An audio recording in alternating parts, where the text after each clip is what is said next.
Le 26 juillet 1944, c'est l'attaque du train de Neuvic, un fait historique en Périgord que beaucoup de Périgordins connaissent. Et pour parler de ce sujet, nous accueillons en studio Antoine Gracian, que beaucoup d'auditeurs connaissent, surtout de Grignols. Mais donc ça touche aussi un petit peu à l'histoire. Et Monsieur Gracian nous dira aussi pourquoi il connaît l'histoire de la Seconde Guerre mondiale. Il y a une histoire personnelle à vous faire partager. Alors bonjour Monsieur Gracian. Bonjour à tous les auditeurs et bon retour, puisque ça fait environ 2 ans et demi ou 3 ans que je ne suis pas venu sur cette antenne. Oui, c'est vrai. Et puis, alors du coup, on va vous parler d'une pièce de théâtre qui va se faire le 26 juillet. Il y a quand même ce phénomène extraordinaire dont on va peut-être parler dans les détails, puisqu'il y a une pièce de théâtre qui va raconter l'attaque du train de Neuvic. C'est une période historique qui fait parler le monde entier. Il y a même beaucoup d'artistes qui ont voulu faire le film et qui n'ont jamais vu faire le film parce qu'il y avait trop de propos diffamatoires, de prétextes de détournement d'argent, de gens qui auraient fauché ci, fauché ça. Personne n'a jamais réussi à le prouver, mais tout le monde s'en sert pour. Et ce qui est très dommage, c'est que ça empêche de parler dans les détails d'un moment héroïque de la dernière guerre mondiale, qui est l'attaque du train de Neuvic, qui a permis de donner des milliards à la résistance, alors qu'ils étaient dans la misère et qu'ils n'avaient plus rien à manger. L'attaque du train de Neuvic, donc avec 2 milliards de francs. C'est énorme. La train du train de Neuvic, quand si vous voulez le chiffre, je vais aller voir quelque part en y réfléchissant, parce que ça fait 2 milliards 280 millions de francs qui viennent de la Banque de France. Et les premiers délateurs disaient qu'il y avait des lingots d'or qui avaient disparu. C'était déjà une des premières conneries des diffamatoires, parce que généralement, en plus, ceux qui diffamaient ne donnaient pas leur nom. C'était toujours des diffamations préconçues. Donc, j'ai pas beaucoup d'estime pour ça.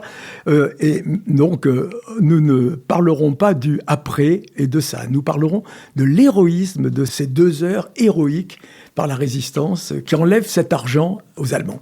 Mais avant de rentrer dans les détails du maquis de Durestal qui est concerné par cette attaque du train de Neuvic, est-ce qu'on peut faire un détail sur l'outil en main, l'association qui est en partenariat avec la mairie de Neuvic qui a organisé cet événement le 26 juillet 2026 ? Alors voilà, il l'organise pourquoi ? Là, c'est une rencontre, si vous voulez, parce qu'on est voisins. Neuvic, c'est à 5 km de Grignols. Grignols, c'est là où j'ai fait l'association Mémoire du comté de Grignols pendant des années. Et un jour, je rencontre un garçon. On était du reste en train de distribuer les prospectus, chacun de notre côté. Et je rencontre une personne que je connaissais et qui était avec ce garçon-là. Et donc, on a parlé avec celui que je connaissais. Et celui-là, je lui ai dit « Ah, vous êtes Gracian et tout ça, mais voilà. » Et puis, il me raconte ce qu'il fait. Et il faisait l'outil en main. Et donc, l'outil en main, c'est une association qui transmet des savoir-faire que nous faisions dans la maison, les maisons Talière en Périgord, ou l'association que j'animais à l'époque. Retapé, par exemple. Qui était justement de transmettre des savoir-faire, de la couture, et c'est ce que fait l'outil en main. Ils font la couture, ils font de la maçonnerie, ils font de la ferronnerie, ils font de l'électricité, ils font du bois, et donc je sympathise avec eux.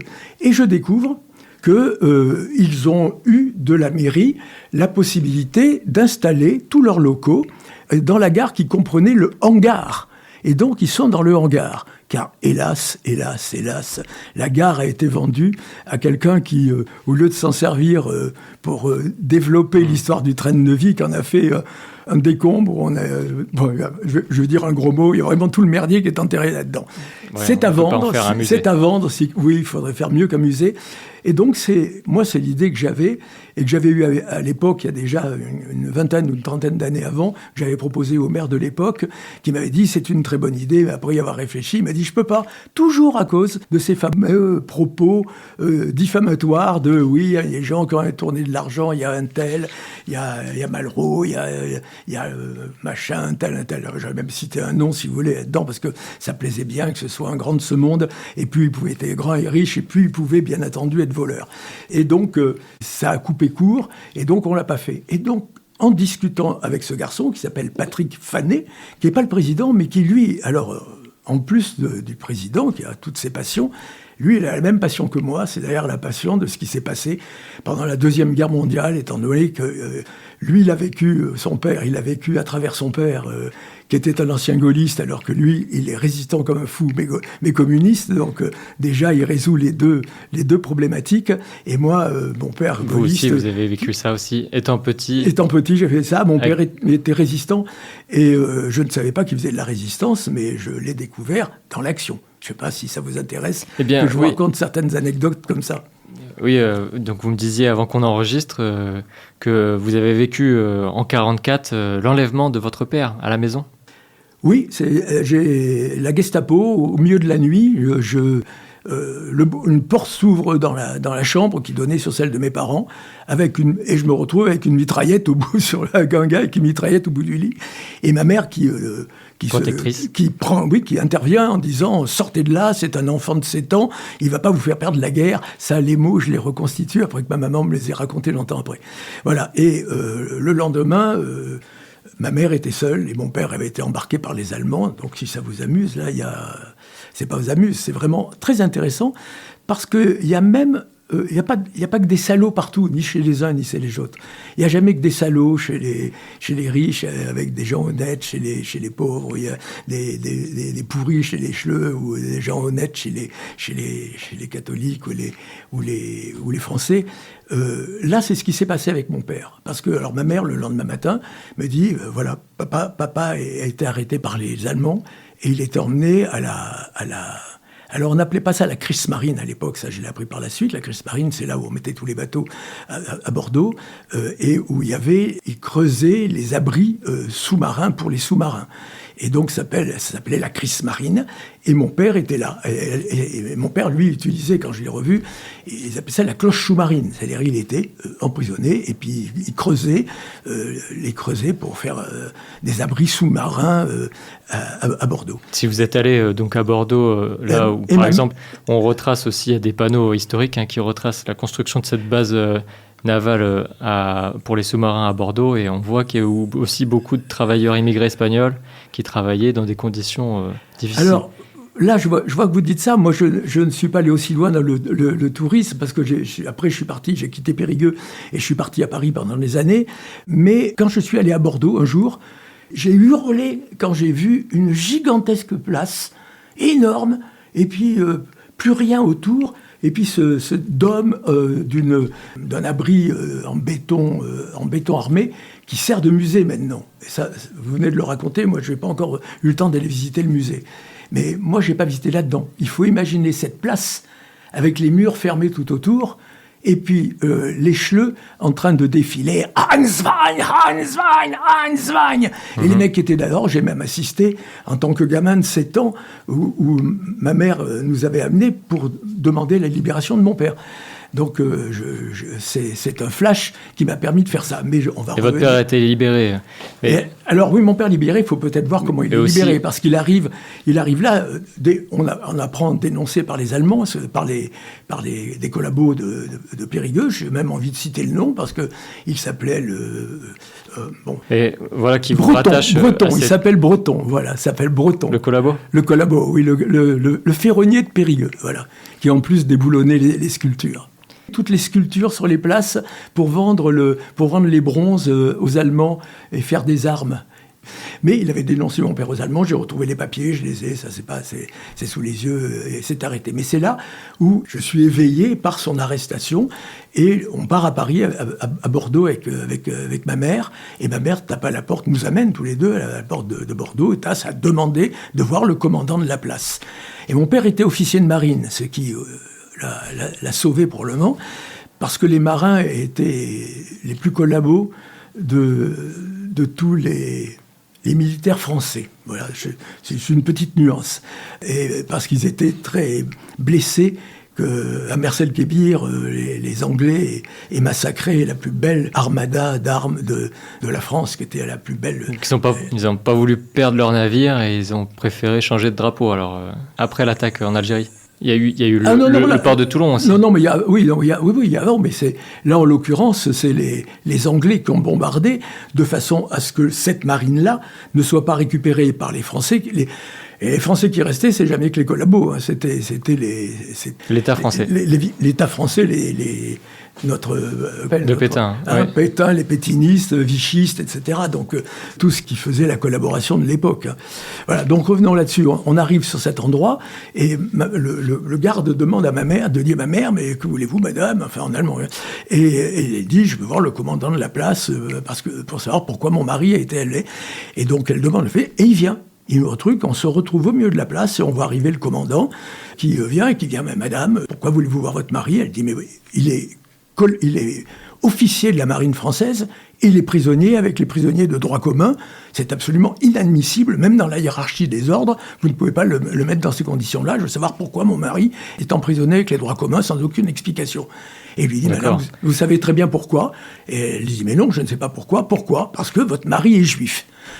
Alors ma mère se choque et elle a l'esprit de dire, mais comment mon mari juif, il est descendant du maréchal Bessières, que je sache Napoléon de trucs. Elle le balance à un haut niveau.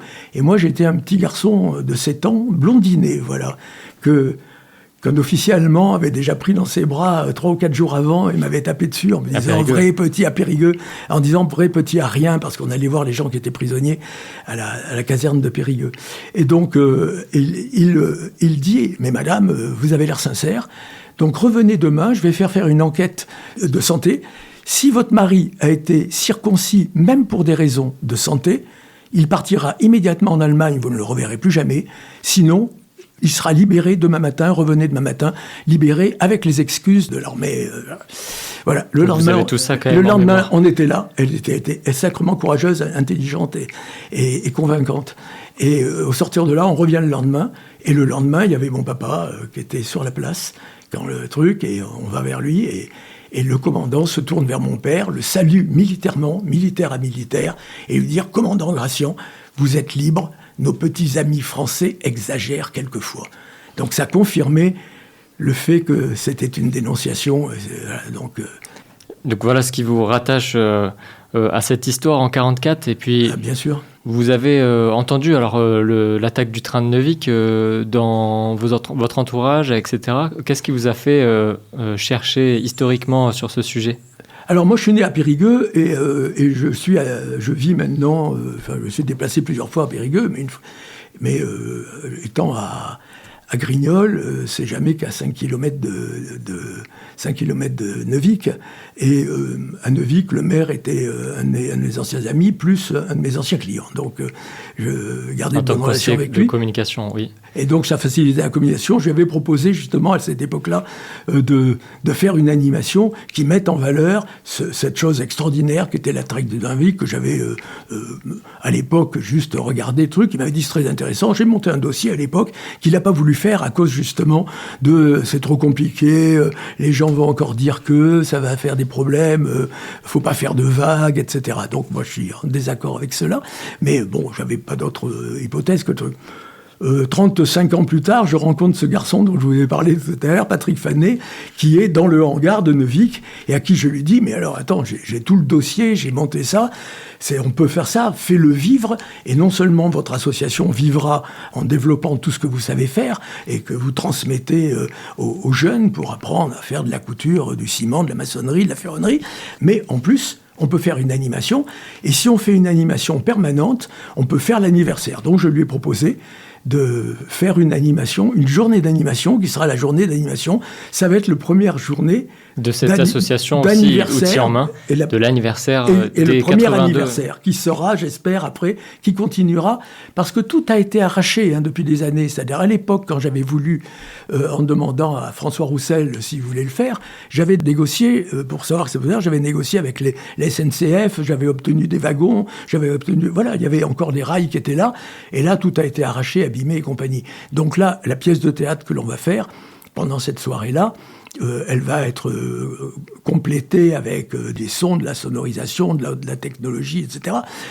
Mais petit à petit, année après année, en particulier avec ce garçon qui s'appelle Patrick Fanet, et qui est vraiment, je vais dire un gros mot, mais c'est vrai, il est très démerde, très efficace. Il recrute extraordinairement, il a déjà trouvé des wagons, il a trouvé, enfin voilà, il est très très efficace. Il y aura donc des wagons Non, il n'y aura pas de wagons. Il y aura déjà il y aura déjà un wagon sur 2, ce qui est pas mal. Il y aura un wagon sur 2 pour prendre les fameux sacs de billets de francs qui sont ça. Donc cette pièce de théâtre, donc ça va se passer le 26 juillet 2026 à la gare de Neuvic. Cette pièce de théâtre, elle est une reconstitution un petit peu des événements. Elle est une reconstitution des événements, mais il n'y a pas que ça. Ça vaut la peine de le développer, mais il faut quand même, pour dire que c'est jeune, cette journée-là, c'est une journée de découverte de l'outil en main de ces activités, puisqu'ils viennent d'être implantés là depuis simplement une petite année.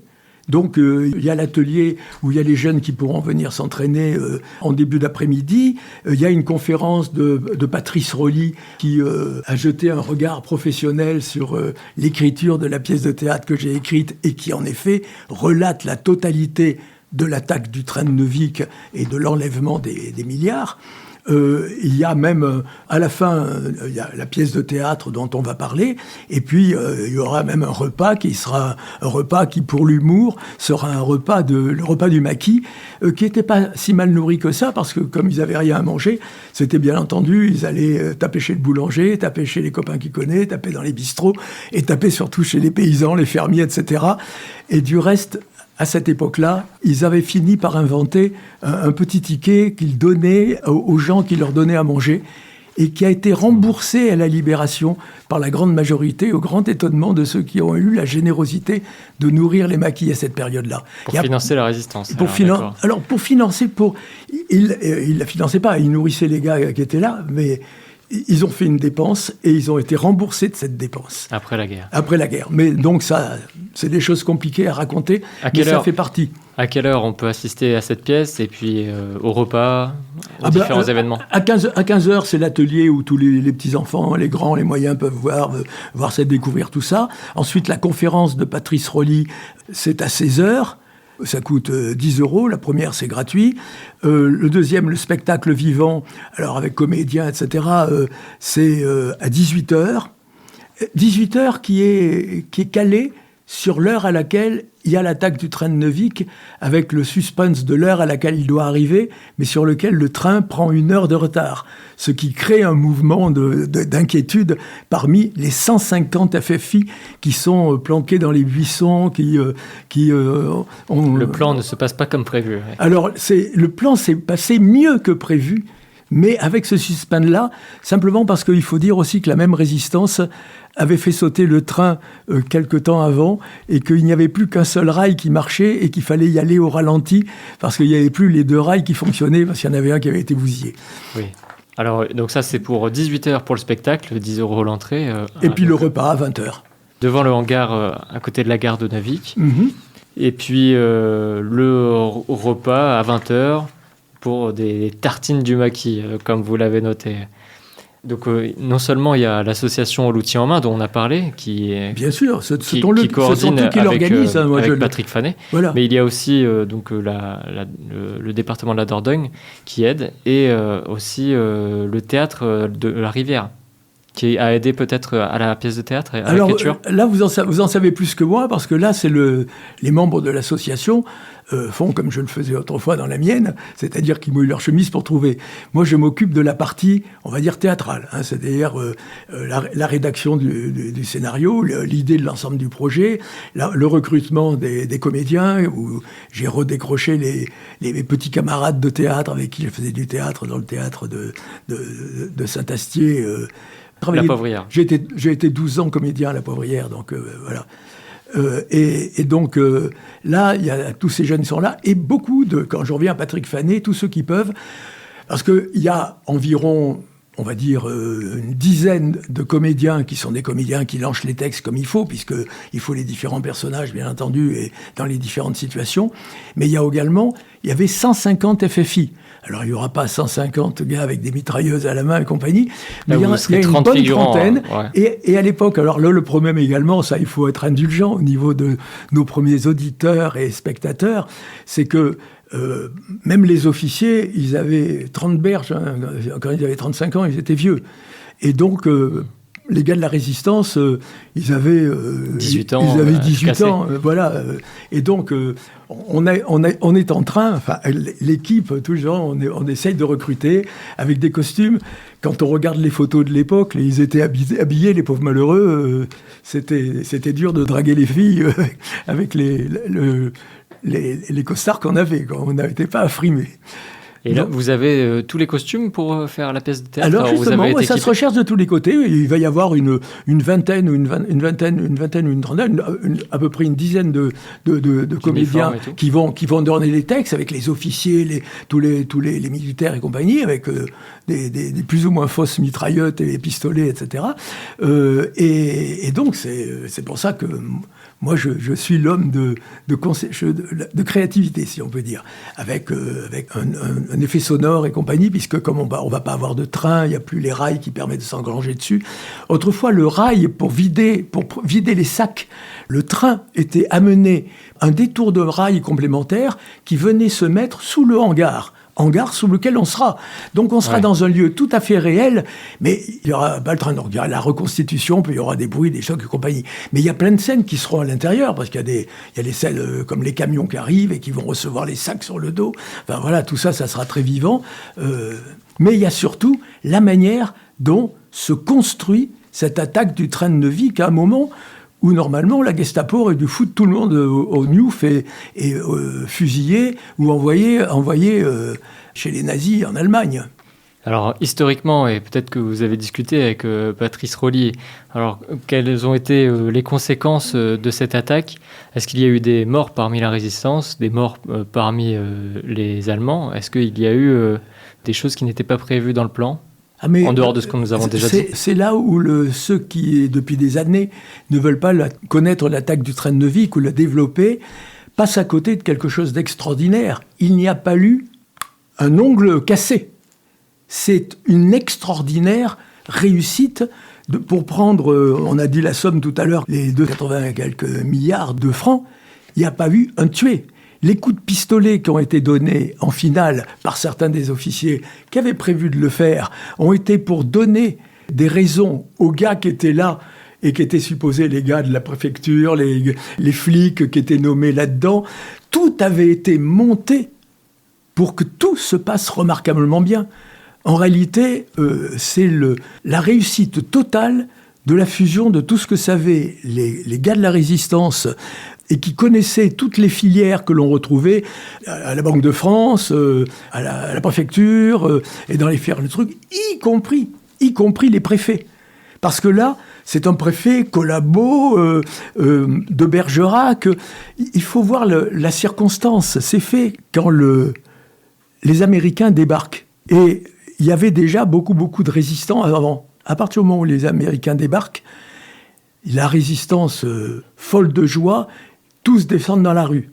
Il s'était même passé avant plein de jeunes qui partaient dans la résistance pour éviter la STO.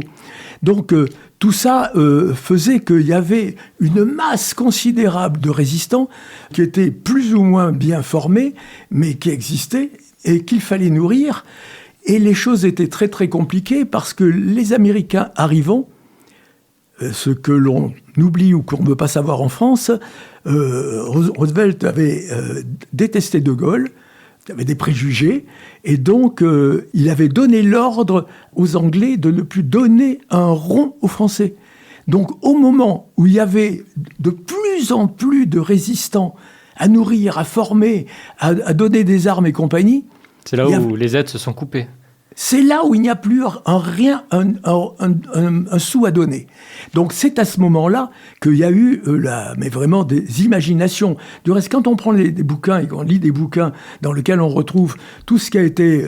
Il y a eu plein de trucs. Il y a eu, je crois, quelque chose comme 90 attaques de la poste du coin de la rue où la résistance, plus ou moins honnête, allait récupérer du pognon qu'on leur donnait. Parce que finalement, dans cette période. Dans cette période-là, en se disant, après tout, il faut bien qu'ils vivent de quelque chose. Les résistants sont en train de nous libérer la France. Donc à ce moment-là, ça a été un des moments les plus critiques les plus difficiles, alors il y a ceux qui déjà n'aiment pas De Gaulle, mais à cette époque-là, le pauvre malheureux de De Gaulle, il n'y avait plus de flics. Les Anglais, qui s'entendaient très bien avec De Gaulle et qui avant donnaient l'argent, n'ont plus rien donné sur ordre de Roosevelt. Parce que Roosevelt disait, plus un rond à De Gaulle, sinon je ne vous donne plus d'argent. Et donc, c'est une prouesse extraordinaire dont les Français, les Périgourdins en particulier, sont privés à cause de cette bête jalousie de « oui, il y en a un qui a eu des pognons, tu penses bien, il est plus riche après qu'avant et compagnie », sordide, minable, et généralement des gens qui ne devaient pas être des résistants, qui ont risqué leur vie pour sauver la France. Hein. C'est généralement... il y a des tas de gens qui ont écrit des choses sur lesquelles ils ont dit « j'ai reçu tant de lettres anonymes me disant gna gna gna gna gna gna gna ». Et on ne pouvait même pas leur répondre en disant « ça serait bien que vous vous disiez qui vous êtes, et si vous savez vraiment qu'il y a de l'argent détourné, vous devez le parler devant nous et puis le dire devant la justice ».